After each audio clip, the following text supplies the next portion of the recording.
우리 임마누엘 찬양대의 찬양, 우리 참 언제 이 시간이 주어질까 지쳐가던 중에 오늘 이렇게 귀한 시간이 허락되어서 얼마나 기쁘고 감사한지 모르겠습니다.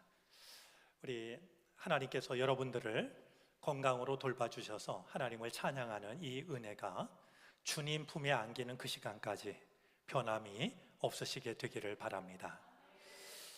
우리 송수영 집사님 오랜만에 보는데 여전히 반가운 얼굴이어서 고맙습니다. 또 우리 장한별 반주자도 오늘 저를 보자마자 먼저 손을 내밀어서 악수를 청해서 저렇게 반가움이 큰 거구나 이런 생각을 했습니다. 우리 오랜만에 귀한 찬양 준비해서 들려주신 임마누엘 찬양대, 우리 고마운 마음을 담아서 또 이 은혜가 오래도록 이어지기를 바라는 마음으로 다시 한번 우리 박수하도록 하겠습니다.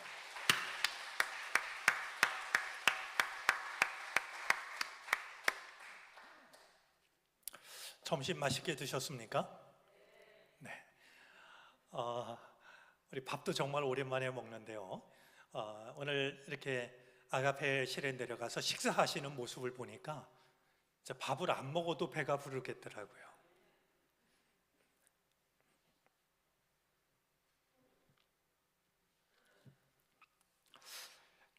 우리가 당연하게 생각했던 그것이 당연하지 않았다라고 하는 것, 주시는 모든 것이 하나님의 은혜라고 하는 것, 이렇게 우리는 참 어려운 시간을 통해서 깨닫게 됩니다.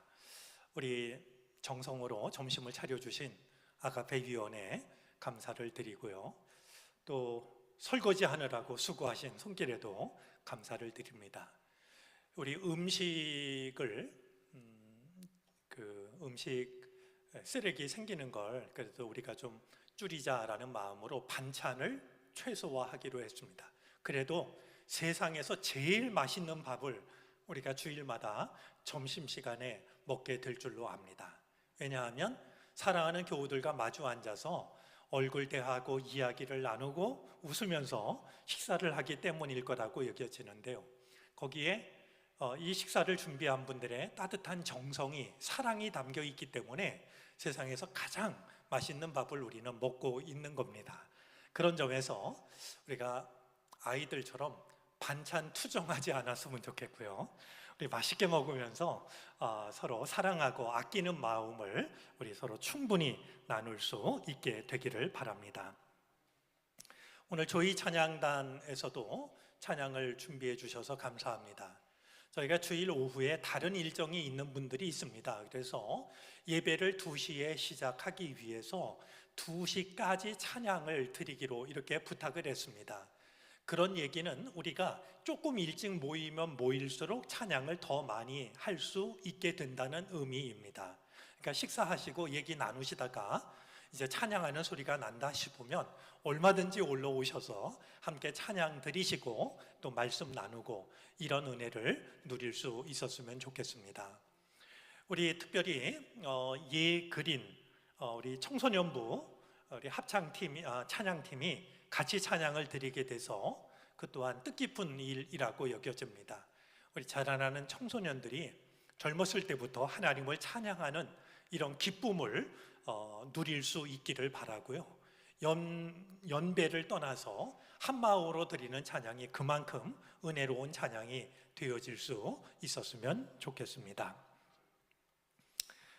오늘 오전 예배를 드리면서 제가 풍경이라는 노래, 제 연배 되시는 분은 그 노래 알지 않나요? 시인과 촌장, 익숙한 이름 아닌가요? 네, 아무튼 그 노랫말이 세상 풍경 중에서 제일 아름다운 풍경, 그것은 모든 것이 제자리로 돌아가는 풍경, 돌아오는 풍경. 그런 점에서 우리 이 오후 예배도 옛 시간으로 돌아가는 게 아니라 제자리로 돌아오는 그런 시간 되기를 바라고요, 오후에 모이는 이 모임도 옛 시간으로 돌아가는 게 아니라 제자리로 돌아가는 그런 시간이 되어지기를 바랍니다. 우리 은혜를 사모하고 그 은혜를 마음껏 누리는 복된 시간 되어졌으면 좋겠습니다. 우리 한 가지 좀 오후 예배라 좀 마음 편하게 말씀을 드리면은요, 우리가 드리는 예배를 영상으로 참여하는 분들이 의외로 곳곳에 계십니다. 그 중에 한 분이 저희 어머니이신데요. 저희 어머니는 연세가 94세이십니다. 그런데도 아직 건강하시고 시간이 될 때마다 저희 예배를 영상으로 같이 드리십니다. 오늘 어머니가 제게 이런 말씀을 하셨습니다. 정릉교회 예배가 참 은혜롭고 다 좋은데 왜 아멘 소리가 안 들리는 거냐고 말이죠. 아마 어머니는 아멘을 하는데 이게 마이크 때문에 안 들리는 건지 정말 아멘을 안 하는 것인지 궁금해 하셨습니다. 그래서 제가 그랬죠. 담임 목사가 누군지 아멘할 기회를 안 줘서 그래요. 저는 그게 제일 큰 이유라고 생각합니다. 이러면 설교 시간에 뭐 믿습니까? 이러면 그래도 여러분들 딴 생각하다가도 아멘 이렇게 할 텐데 제가 그런 틈을 안 주니까 언제 아멘을 해야 될지 모르는 이제 이런 게 대부분 말씀을 나눌 때 일어나는 일이라고 생각이 됩니다. 그러나 한 가지 분명한 게 있습니다. 제가 우리 교우들께서 아멘 하시면은요 힘이 납니다. 아, 교우들이 말씀을 지금 귀담아 듣고 있구나 이런 생각이 들고 말이죠. 또 아멘이라는 말은 우리 국악에서 얼수하는 것과는 조금 다르지 않습니까? 물론 예배의 추임새 역할을 하기도 하지만 사실은 그 이상입니다. 아멘 한다라고 하는 것은 지금 하신 말씀을 나도 인정합니다. 네? 그런 의미입니다. 그리고 지금 하신 말씀이 나를 통해서도 이루어지기를 원합니다. 네, 아멘 소리가 이렇게 큰 걸 저희 어머니가 이 예배를 보고 계실지 모르겠는데 이 소리가 오늘은 마이크를 통해서도 전달이 될 수 있기를 바라는데요. 예, 그런 마음으로 여러분들이 제가 아멘을 연출하거나 분위기를 만들거나 그러지는 않지만 말씀을 듣다가 그 말씀이 내게 부딪혀 올 때 얼마든지 아멘 하시기를 바랍니다. 얼만큼 크게 하셔도 되냐 하면 다른 사람이 흉볼 만큼 크게 하셔도 괜찮습니다. 정말 이 말씀은 나에게 주시는 하나님의 말씀입니다. 나 이 말씀 붙들고 싶습니다. 나 이 말씀이 내 삶을 통해서 우리 교회를 통해서 이루어지기를 원합니다. 이런 마음이 들 때면 망설이지 마시고 주변에서 누가 흉볼까 봐 조심하지 마시고 얼마든지 아멘으로 화답할 수 있었으면 좋겠습니다. 네.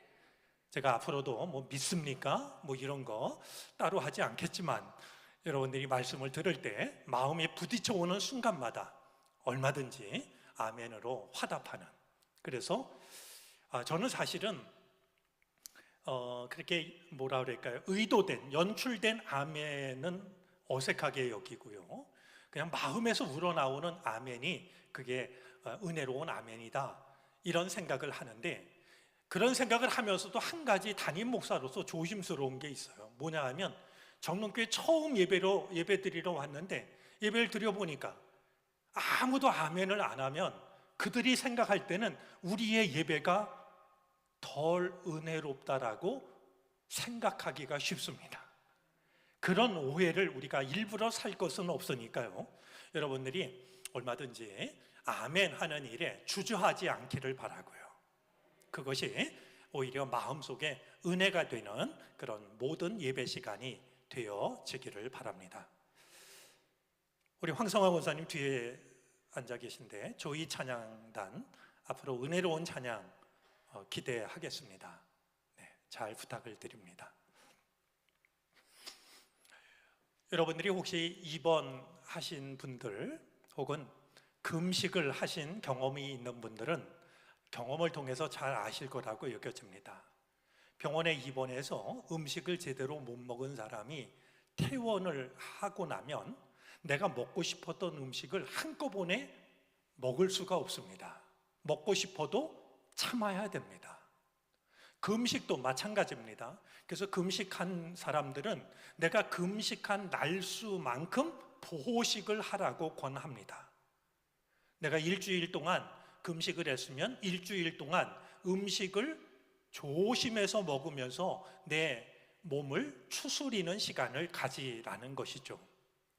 그런 점에서 우리가 코로나의 긴 시간을 보내고 이렇게 하나씩 둘씩 우리들의 예배를 회복해 가는데요, 우리들의 예배도 이 회복해 가는 과정이 필요할 겁니다. 다시 예배를 드린다고 단번에 옛 시간으로 돌아갈 수는 없을 겁니다. 우리가 그것을 생각할 게 아니라 마치 병원에 입원했던 사람이 아니면 금식을 한 사람이 몸을 보호하는 시간을 갖는 것처럼 우리도 예배를 회복하는 이 과정을 거쳐 나가면서 예배를 회복하는 과정이 필요할 거라고 생각을 합니다. 그래서 우리 주일 오후 예배를 6월 달부터 다시 시작하면서 6월 한 달 동안은 회복이라고 하는 주제로 말씀을 나누려고 합니다.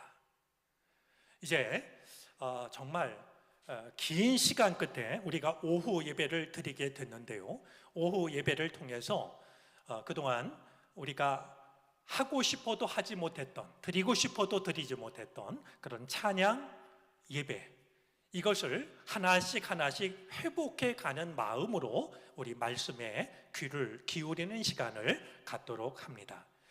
6월 달이 4주가 있는데요, 4주 동안 오늘은 제가 말씀을 전하고 앞으로 3주 동안은 우리 교회 부목사님들이 돌아가면서 회복이라는 주제로 말씀을 전하게 될 겁니다.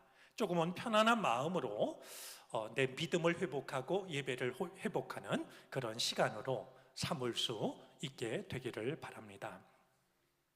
자, 오늘 이 회복이라는 주제를 가지고 말씀을 나누는 첫 번째 시간인데요, 예레미야 애가 5장 21절 그 말씀을 시작하는 첫 마디는 주님 우리를 회복시켜 우리를 주께로 돌이키소서라는 말씀입니다. 세번역 성경은 이를 주님 우리를 돌이켜 주십시오 이렇게 이제 번역을 하고 있는데요, 오늘은 특별히 예레미야 애가를 통해서 우리가 겪었던 아픔을 되돌아보고 이런 아픔의 시간 끝에 우리가 회복으로 나아가기 위해서 우리한테 필요한 마음, 믿음이 어떤 것일까 하는 것을 생각해 보려고 합니다. 여러분 성경 지금 가지고 계시죠? 오늘은 우리 성경 말씀을 여러 곳을 좀 찾아보려고 합니다.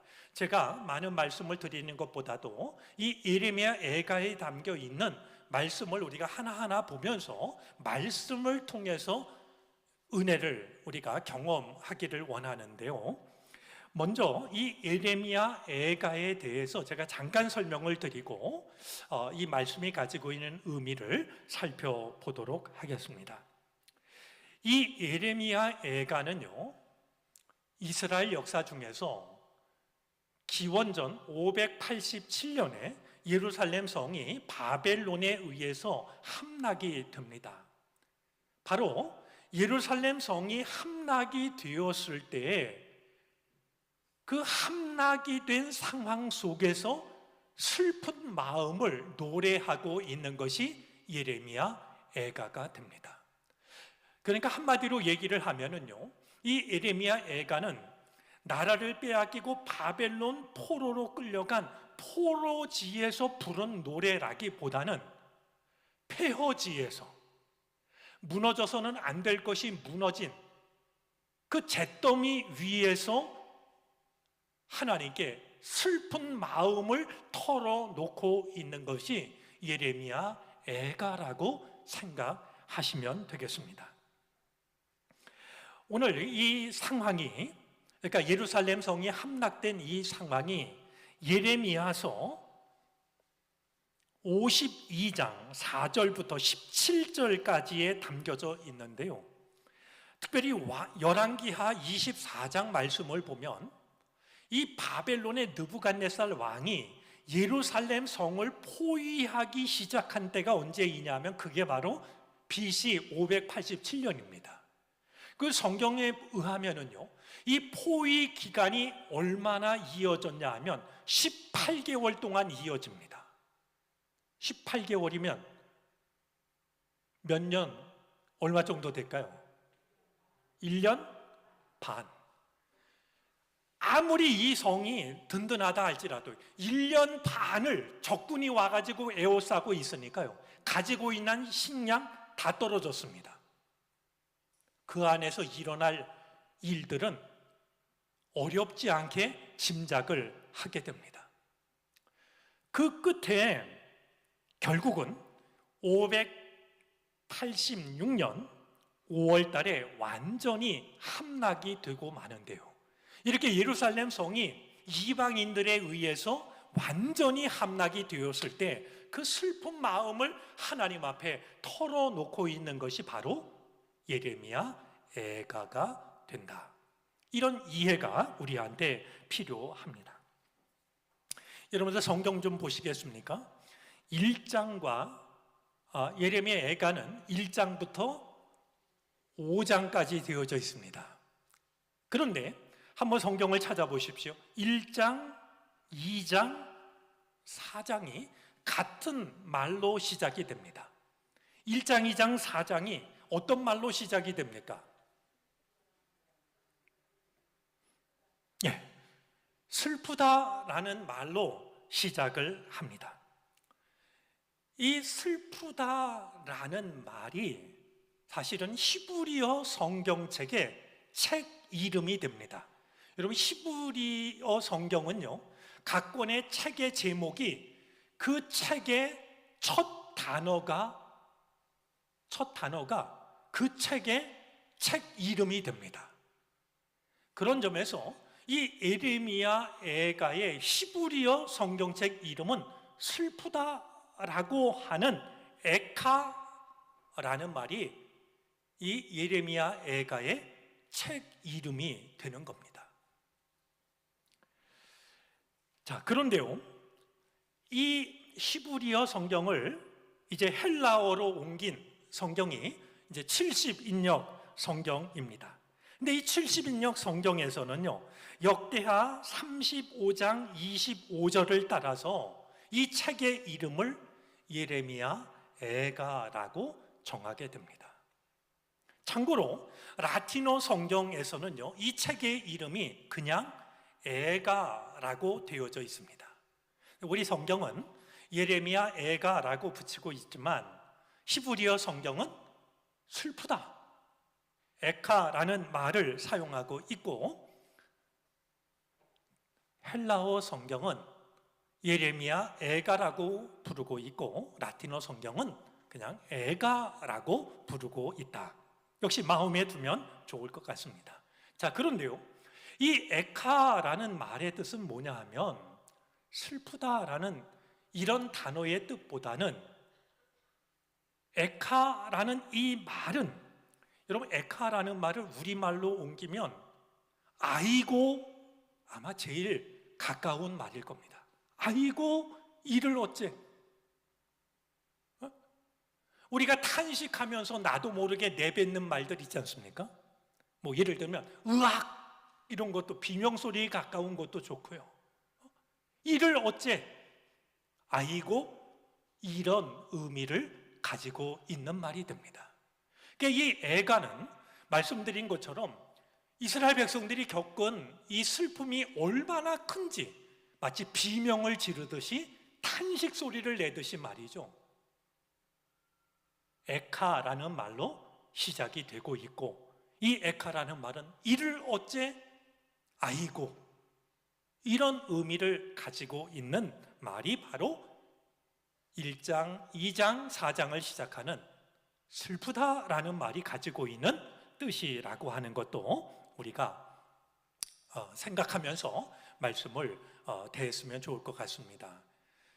이 예레미야 애가는요, 초대교회 교인들로부터 언제 이 말씀을 읽었냐 하면요, 사순절 기간 중에 절정에 해당이 되는 고난주간에 이 말씀을 읽었습니다. 왜 고난주간에 이 말씀을 읽었냐 하면, 이스라엘 백성들이 겪고 있는 이 고난이 예수 그리스도께서 당하신 고난과 매우 유사하다라고 생각을 했습니다. 그러니까 우리 가지고 있는 성경 중에는 많은 사람들에게 이렇게 숨겨진 책처럼 느껴질 때가 있지만, 이 말씀은 오래전부터 사순절 기간 중에서도 특별히 고난의 정점인 고난 주간에 읽고 묵상했던 말씀이라고 하는 것, 역시 마음에 두고 오늘 말씀을 함께 살펴보도록 합니다. 먼저 이 예레미야 애가를 보면은요, 슬픔과 고통으로 가득 차 있습니다. 여러분들이 한번 이 말씀을 읽어보면은요, 정말 말할 수 없는 슬픔과 고통으로 가득합니다. 제가 장수와 절수를 얘기하면 여러분들이 한번 찾아서 보시는데요, 제가 일부러 우리가 지금 쓰고 있는 개역 개정판 성경이 아니라 새번역 성경으로 그 본문을 읽어드리도록 하겠습니다. 말씀의 뜻이 어떤 것인지를 이해하는 데 도움이 될 것 같은데요, 그들이 지금 느끼고 있는 슬픔과 고통을 우리가 한번 찾아보도록 하겠습니다. 먼저 1장입니다. 예레미야 애가 1장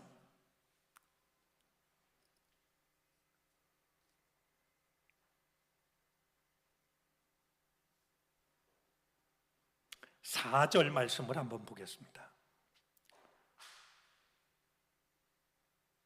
시온으로 가는 길이 이렇게 쓸쓸하다니, 명절이 되었는데도 순례자가 없고 시온성으로 들어가는 모든 문에도 인적이 끊어지니 제사장들은 탄식하고 처녀들은 슬픔에 잠겼구나. 시온이 이렇게 괴로움을 겪는구나.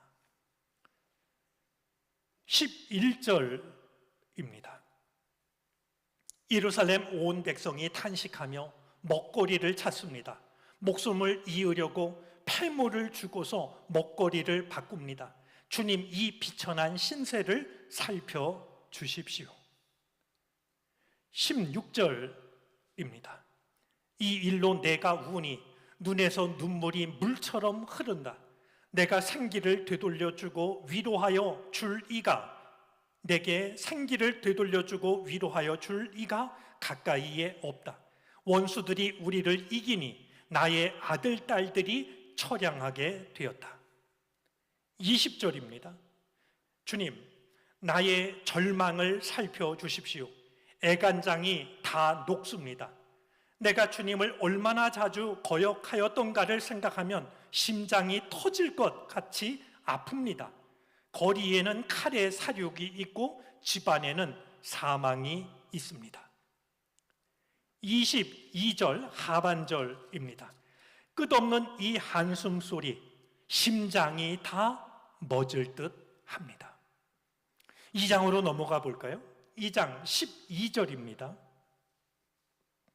아이들이 어머니의 품에서 숨져가면서 먹을 것, 마실 것을 찾으며 달라고 조르다가 성안 길거리에서 부상당한 사람처럼 쓰러진다.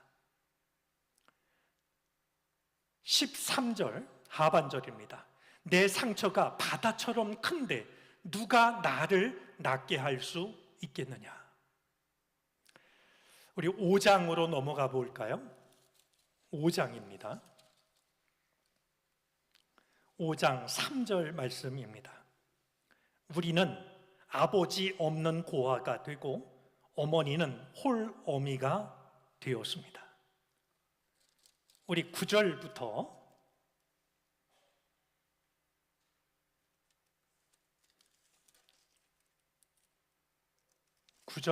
말씀을 보겠습니다. 먹거리를 얻으려고 쫓는 자의 칼날에 목숨을 내겁니다. 굶기를 밥 먹듯 하다가 살갗이 아궁이처럼 까맣게 탔습니다. 시온에서는 여인들이 짓밟히고 유다 성읍들에서는 처녀들이 짓밟힙니다. 지도자들은 매달려서 죽고 장로들은 천대를 받습니다. 젊은이들은 맷돌을 돌리며 아이들은 나무찜을 지고 비틀거립니다. 노인들은 마을 회관을 떠나고 젊은이들은 노래를 부르지 않습니다. 우리의 마음에서 즐거움이 사라지고 춤이 통곡으로 바뀌었습니다.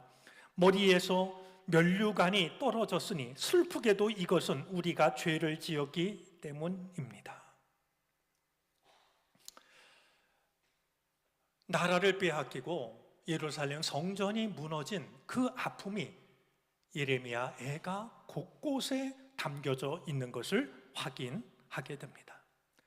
자, 이 슬픔과 고통 중에는 자녀들이 겪는 희생도 있습니다. 다시 1장 5절 말씀을 한번 보겠습니다. 대적들이 우두머리가 되고 원수들이 번영한다. 허물이 많다고 주님께서 그에게 고통을 주셨다. 아이들마저 원수들이 보는 앞에서 사로잡혀 끌려갔다. 2장입니다. 우리 2장 21절 말씀입니다.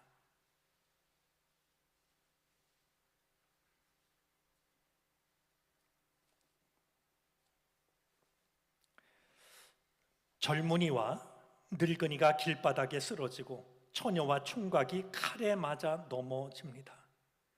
주님께서 분노하신 날에 그들을 사정없이 베어 죽이셨습니다. 처녀들과 총각들이 서로 사랑하고 가정을 이루는 게 아니라 칼에 맞아 쓰러지는 그 모습을 예레미야 애가는 담고 있습니다. 그런데 이 예레미야 애가를 기록한 많은 사람들은 예레미야일 거라고 짐작을 하는데요, 예레미야가 더 마음 아파하는 것이 있습니다. 그것은 바로 하나님의 거룩함이 훼손되었다라고 하는 사실인데요, 우리 1장 1절 말씀 다시 보겠습니까? 아, 슬프다. 예전에는 사람들로 그렇게 붐비더니 이제는 이 도성이 어찌 그리 적막한가.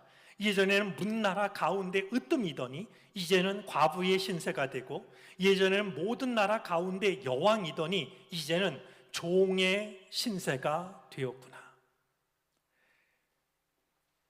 2절입니다. 이 도성이 여인처럼 밤새도록 서러워 통곡하니 뺨에 눈물 마를 날 없고, 예전에 이 여인을 사랑하던 남자 가운데 그를 위로하여 주는 남자 하나도 없으니 친구는 모두 그를 배반하여 원수가 되었는가.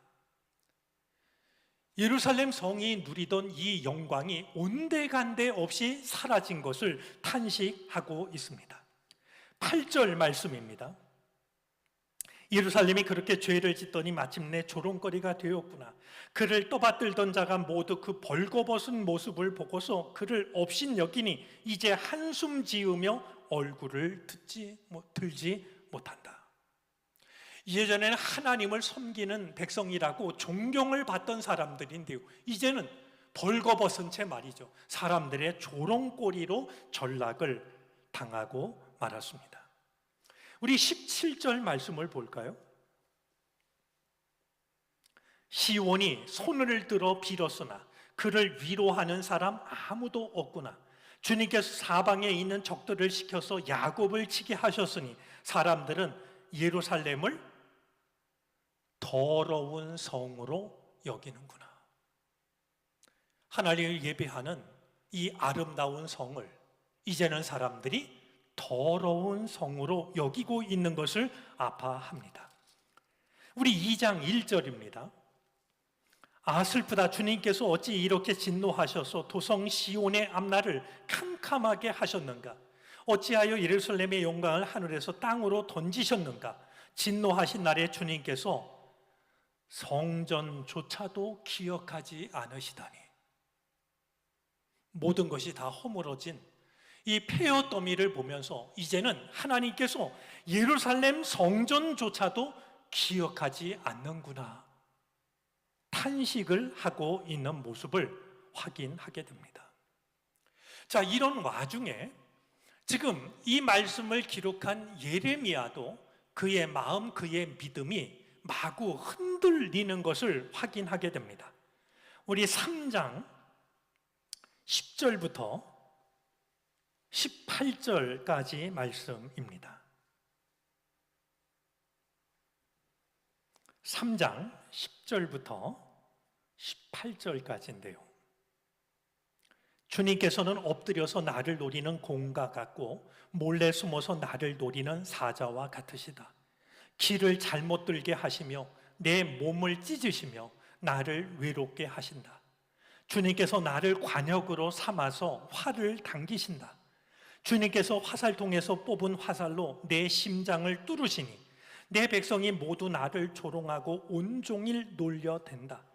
쓸개 즙으로 나를 배불리시고 쓴 쑥으로 내 배를 채우신다.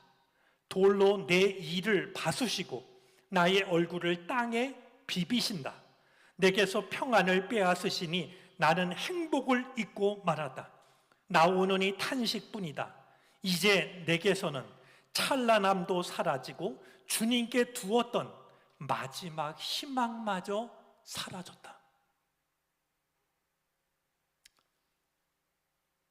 성전마저 무너진 이 예루살렘의 성을 보면서 지금 이 예레미야 애가를 기록한 저자의 마음도 흔들리고 있는, 그래서 마지막 말씀을 보면 이제 주님께 두었던 마지막 희망마저 사라졌다라고 자기의 흔들리는 마음을 정직하게 털어놓고 있습니다. 자, 그런데요, 이 애가를 통해서 우리가 살펴봐야 할 것 중에는요, 이런 예루살렘 성이 무너진 걸 바라보면서 고통을 느끼고 슬픔을 경험하고 그것을 슬프다라고 탄식하는 것만이 예레미야 애가의 통해서 예레미야 애가 속에는 아픈 성찰을 담고 있습니다. 이런 고난을 통해서 우리를 돌아보는 겁니다. 도대체 왜 이런 일이 찾아온 것일까? 그는 자기 자신을 성찰하기 시작합니다. 그 대표적인 말씀이 3장 1절입니다. 제가 세번역 성경으로 3장 1절을 읽습니다. 나는 하나님의 진노의 몽둥이에 얻어맞고 고난 당하는 자다. 하나님의 진노의 몽둥이에 얻어맞고 고난을 당하는 자라고 자기 자신을 돌아보며 인정을 합니다. 자, 우리 1장 8절 말씀을 한번 보겠습니다.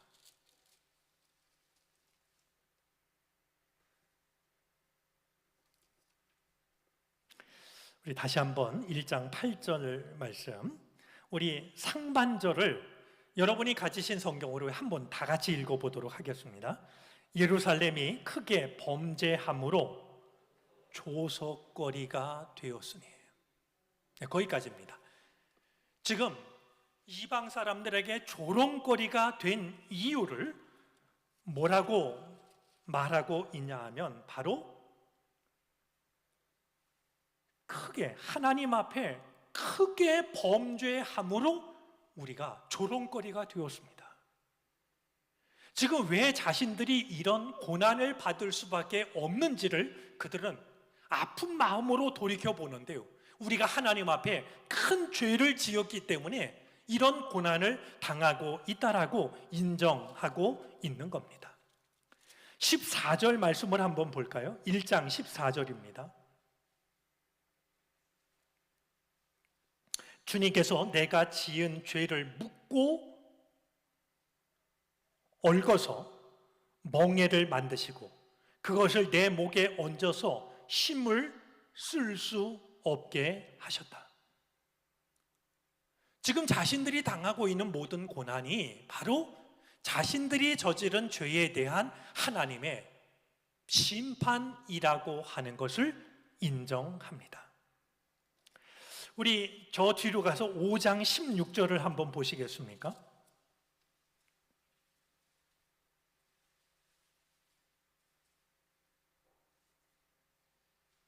자, 여러분들이 가지신 성경으로 우리가 함께 읽겠습니다. 우리의 머리에서는 면류관이 떨어져 싸우니 오호라, 우리의 범죄 때문이니이다. 영광스러운 면류관이 떨어졌는데 이것은 우리의 죄악 때문이라고. 고난을 통하여서 자신들이 왜 지금 이런 어려움과 수치를 당하고 있는지를 이스라엘 백성들은 돌아보고 있는 것이었습니다. 자, 그런 중에 우리가 이 예레미야 애가를 통해서 배워야 할 것이 몇 가지가 있는데요.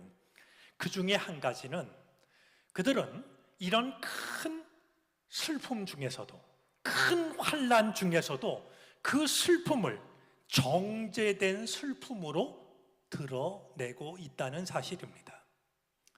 사실 당시의 상황은 마치 전쟁 영화를 보는 것처럼 정신이 없었을 겁니다.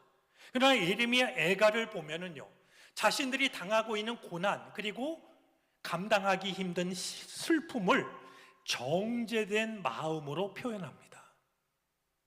무슨 얘기냐 하면요, 여러분 다시 한번 우리 예레미야 애가를 보면은요, 자 다시 한번 확인해 볼까요? 예레미야 애가가 모두 몇 장으로 되어 있다고요? 네, 5장, 5장으로 되어져 있습니다. 그런데 모두 몇 절로 되어져 있습니까? 예? 몇 절로 되어져 있나요? 응? 자, 1장 몇 절로 되어 있습니까? 2장은? 4장은? 5장은? 가운데 있는 3장은? 여러분 66이라는 숫자는 어떤 의미가 될까요? 22 곱하기 3을 하면 66입니다.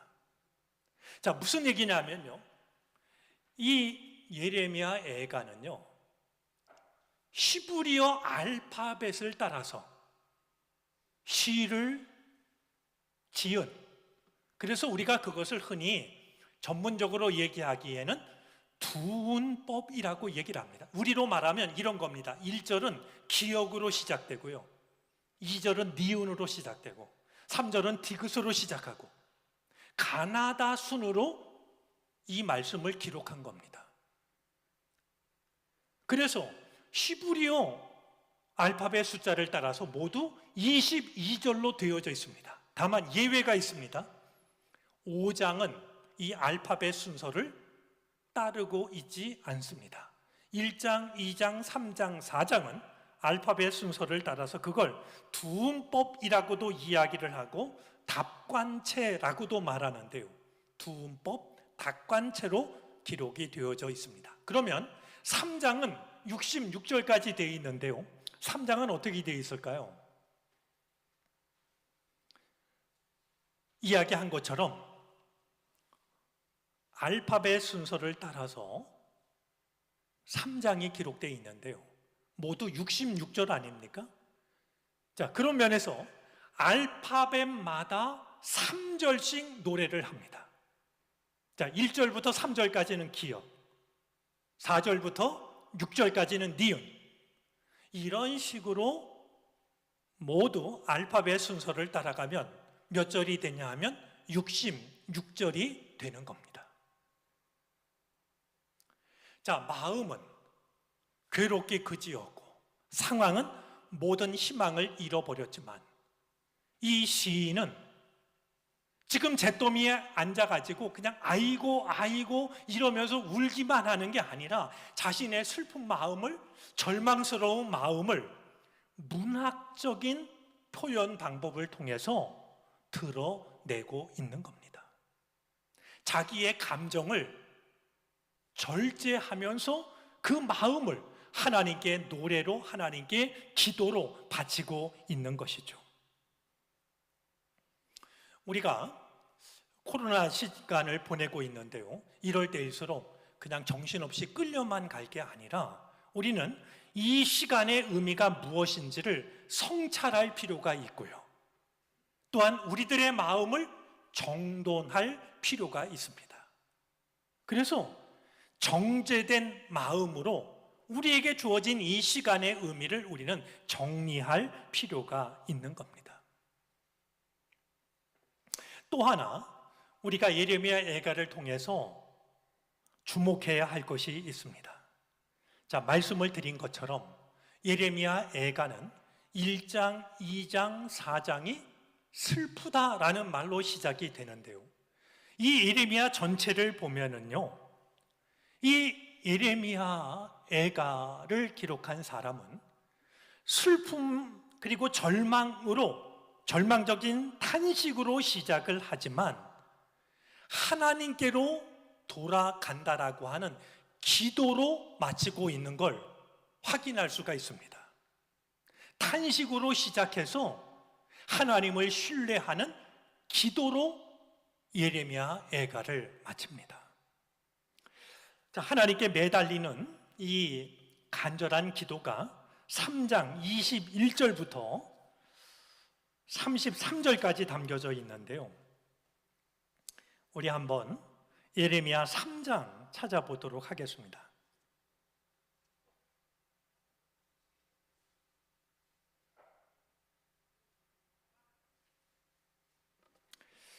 예레미야 3장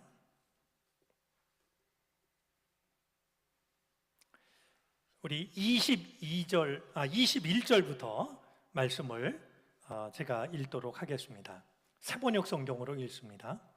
그러나 마음속으로 곰곰이 생각하며 오히려 희망을 가지는 것은 주님의 한결같은 사랑이 다함이 없고 그 긍휼이 끝이 없기 때문이다. 주님의 사랑과 긍휼이 아침마다 새롭고 주님의 신실이 큽니다. 나는 늘 말하였다. 주님은 내가 가진 모든 것, 주님은 나의 희망. 주님께서는 주님을 기다리는 사람이라 주님을 찾는 사람에게 복을 주신다. 주님께서 구원하여 주시기를 참고 기다리는 것이 좋다. 젊은 시절에 이런 멍에를 짊어지는 것이 좋고 짊어진 멍에가 무거울 때에는 잠자코 있는 것이 좋고 어쩌면 희망이 있을지는 모르니 겸손하게 사는 것이 좋다. 때리려는 사람에게 뺨을 대주고 욕을 하거든 기꺼이 들어라. 주님께서는 우리를 언제까지나 버려두지는 않으신다. 주님께서는 우리를 근심하게 하셔도 그 크신 사랑으로 우리를 불쌍히 여기신다. 우리를 괴롭히거나 근심하게 하는 것은 그분의 본심이 아니다. 우리를 괴롭히거나 우리를 근심하게 하는 것은 하나님의 본심이 아니다. 그건 단지 우리를 일깨우기 위한 방법일 뿐 하나님의 본심은 우리를 괴롭히거나 근심하게 만드는 게 아니다. 하나님을 향하여서 희망의 끈을 다시 한번 붙들고 있는 모습을 우리는 말씀을 통해서 확인하게 됩니다. 자, 이 마음이 고스란히 담겨져 있는 기도가 바로 오늘 우리가 읽고 말씀을 나누기 전 읽었던 5장 21절 말씀입니다. 우리 5장 21절을 다시 한번 읽도록 하겠습니다. 우리 다 함께 5장 21절 말씀을 읽습니다. 여호와여 우리를 주께로 돌이키소서. 그리하시면 우리가 주께로 돌아가겠사오니 우리의 날들을 다시 새롭게 하사 옛적 같게 하옵소서. 그동안 코로나 시간을 보내면서 우리도 오늘 성경 속에 나오는 고백처럼 사실 마음이 너무나 힘들고 어려웠습니다. 특별히 저는 목사로서, 담임 목사로서 예배도 드리지 못할 때, 카메라를 마주 보면서 예배를 드릴 때 정말 제 한계를, 제 무기력함을 감당하기 힘들 만큼 때마다 느낄 수밖에 없었습니다. 저는 예레미야 애가를 읽으면서 우리가 겪어왔던 시간의 아픔이 예레미야 애가 속에 고스란히 담겨져 있다라고 느꼈습니다. 특별히 마음 아프게 다가왔던 것은 우리가 확인했지만 젊은이들의 모습이 보이지 않는 말이죠. 정말 이 시간을 통하여서 우리 젊은 사람들이 얼마나 큰 어려운 일을 겪고 있는가 하는 생각이 그중 마음을 무겁게 했던 생각이었습니다. 우리가 이런 시간 끝에 다시 한번 우리를 회복하시는 하나님의 은혜의 시간을 만나고 있습니다. 오늘 예레미야 애가가 슬픔만 노래하고 있는 것이 아니라 하나님의 본심은 우리를 괴롭게 하는 것도 아니고 우리를 걱정하게 하는 것도 아니시다. 그러니 하나님, 우리를 돌이켜 주십시오. 오늘 예레미야 애가가 간절한 마음으로 기도하는 이 기도가 우리의 기도가 될 수 있기를 바라고 우리들의 기도를 주님께서 응답해 주시기를 바랍니다. 그래서 이제 우리가 이 모든 고통과 슬픔을 이겨내고 주님께로 돌아가는 그런 놀라운 은혜가 우리의 믿음 가운데 또 우리가 신앙생활하는 교회 가운데 함께 하시기를 바랍니다. 우리 기도 드리겠습니다.